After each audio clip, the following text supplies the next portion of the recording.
Aqui estamos mais uma vez, hoje para o penúltimo capítulo do livro O Consolador.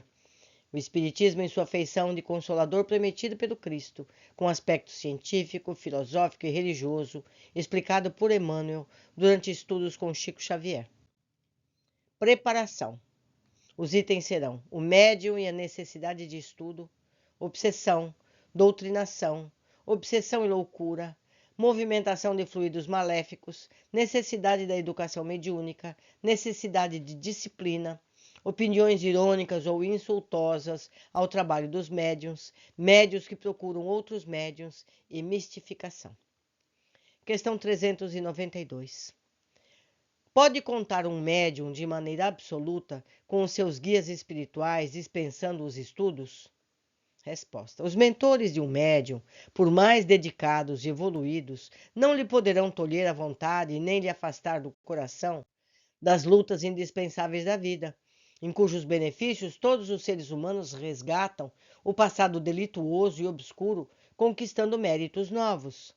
O médium tem obrigação de estudar muito, observar intensamente e trabalhar em todos os instantes pela própria iluminação. Somente desse modo poderá habilitar-se para o desempenho da tarefa que lhe foi confiada, cooperando eficazmente com os espíritos sinceros e devotados ao bem e à verdade. Se um médium espera muito dos seus guias, é lícito que os seus mentores espirituais muito esperem de seu esforço. E como todo progresso humano, para ser continuado, não pode prescindir de suas bases já edificadas no espaço. Sempre que possível, criando o hábito de conviver com o espírito luminoso e benéfico dos instrutores da humanidade, sob a égide de Jesus, sempre vivo no mundo, através de seus livros e da sua exemplificação. O costume de tudo guardar de um guia poder transformar-se em vício detestável, infirmando as possibilidades mais preciosas da alma. Chegando-se a esse desvirtuamento, atinge-se o declive das mistificações, das extravagâncias doutrinárias, tornando-se o médium preguiçoso, leviano, responsável pelo desvio de sua sagrada tarefa. Questão 393. Como entender a obsessão? É prova inevitável o acidente que possa se afastar facilmente, anulando-se os efeitos? Resposta. A obsessão é sempre uma prova, nunca um acontecimento eventual. No seu exame, contudo, precisamos considerar os méritos da vítima e a dispensa da misericórdia divina a todos os que sofrem. Para atenuar ou afastar os seus efeitos, é imprescindível o sentimento de amor universal no coração daquele que fala em nome de Jesus.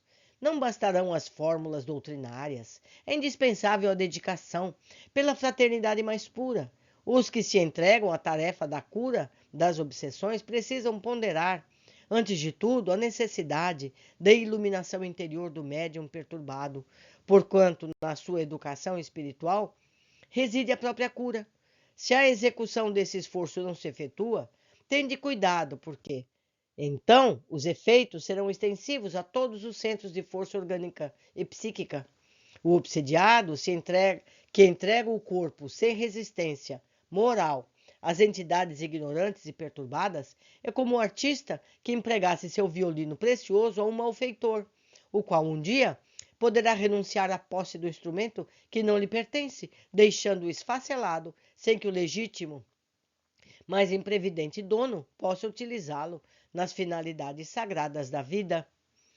Porque, meus amigos, faço eu um comentário. De modo geral, essa pessoa que está com processo obsessivo, de modo geral, é o médium também.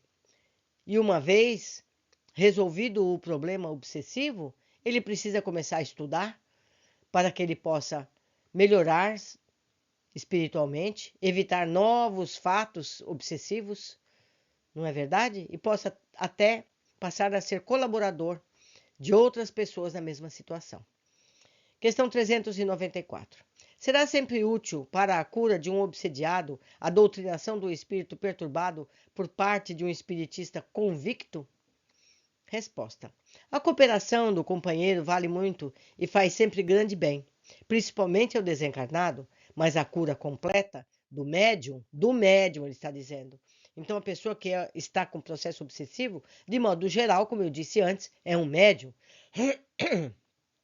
Não depende tão só desse recurso, porque se é fácil, às vezes, o esclarecimento da entidade infeliz e sofredora, a doutrinação, no entanto, é a mais difícil de todas, visto requisitar os valores do seu sentimento, da sua boa vontade, sem que a cura psíquica se torne inexequível. Questão 395. Pode a obsessão transformar-se em loucura? Resposta: qualquer obsessão pode transformar-se em loucura, não só quando a lei das provações assim o exige, como também na hipótese do obsidiado entregar-se voluntariamente ao assédio das forças noviças que o cercam, preferindo esse gênero de experiências. Questão 396. Tratando-se da necessidade de preparação para a tarefa mediúnica, é justo acreditarmos na movimentação de fluidos maléficos em prejuízo do próximo? Nossa, que coisa! Resposta: é o caso de vos perguntarmos se não haveis movimentado as energias maléficas no decurso da vida, contra a vossa própria felicidade. Um orbe como a Terra, onde a porcentagem de forças inferiores supera quase esmagadoramente os valores legítimos do bem, a movimentação de fluidos maléficos é mais que natural. No entanto, urge ensinar aos que operam nesse campo de maldade que os seus esforços efetuam a sementeira infeliz, cujos espinhos mais tarde se voltarão contra eles próprios em amargurados choques de retorno, fazendo-se mistério, igualmente, educar as vítimas de hoje na verdadeira fé em Jesus, de modo a compreenderem o problema dos méritos na tarefa do mundo. A aflição no presente pode ser um bem a expressar-se em conquistas preciosas no futuro. E se Deus permite as influências dessas energias inferiores em determinadas fases da existência terrestre, é que a medida tem a finalidade profunda ao serviço divino da regeneração individual. Questão 397. Por que razão alguns médiuns parecem sofrer com os fenômenos da incorporação, enquanto outros manifestam o mesmo fenômeno naturalmente? Resposta: nas expressões de mediunismo existem características inerentes a cada intermediário entre os seres humanos e os desencarnados. Entretanto, a falta de naturalidade no aparelho mediúnico, no instante de exercer suas faculdades, é quase sempre resultante da falta de educação psíquica. Questão 398. É natural que, em plenas reuniões de estudo, os médios se deixem influenciar por entidades perturbadoras que costumam quebrar o ritmo de proveitosos e sinceros trabalhos de educação? Resposta: tal interferência não é natural e deve ser muito estranhável que todos os estudiosos de boa vontade. Se o médium que se entregou à atuação noviça é insciente dos seus deveres à luz dos ensinamentos doutrinários, trata-se de um obsidiado, que requer o máximo de contribuição fraterna. Mas se o acontecimento se verifica através de companheiro portador do conhecimento exato das suas obrigações no círculo de atividades da doutrina, é justo responsabilizá-lo pela perturbação, porque o fato, então, será oriundo da sua invigilância e imprevidência em relação aos deveres sagrados que competem a cada um de nós, no esforço do bem e da verdade. Questão 399. Quando a opinião irônica ou insultosa ataca uma expressão de verdade no campo mediúnico, é justo buscarmos o apoio dos espíritos amigos para revidar? Resposta: a inquietação no mundo costuma conduzir-vos a muitos despautérios. Semelhante solicitação aos desencarnados seria um deles. Os valores de um campo mediúnico triunfam por si mesmos, pela essência de amor e de verdade, de consolação e de luz que contenham, e seria injustificável convocar os espíritos para discutir com os seres humanos quando já se demasiam as polêmicas dos estudos humanos entre si. Além do mais, os que não aceitam a palavra sincera e fraternal dos mensageiros do plano superior terão igualmente de buscar o túmulo algum dia, e é inútil perder tempo com palavra quando tantos temos que fazer no ambiente das nossas próprias edificações. Questão 400. Poder-se admitir que um médium se socorra de outro médium para obter o amparo dos seus amigos espirituais? Resposta: é justo que um amigo se valha da estima fraternal de um companheiro de crença para assuntos de confiança íntima e recíproca. Mas, na função mediúnica, o portador dessa ou daquela faculdade deve buscar em seu próprio valor o elemento de ligação com os seus mentores do plano invisível, sendo contraproducente procurar amparo nesse particular, fora de suas próprias possibilidades, porque de outro modo seria repousar numa fé alheia, quando a fé precisa partir do íntimo de cada um, no mecanismo da vida. Além do mais, cada médium possui a sua esfera de ação no âmbito que lhe foi assinalado.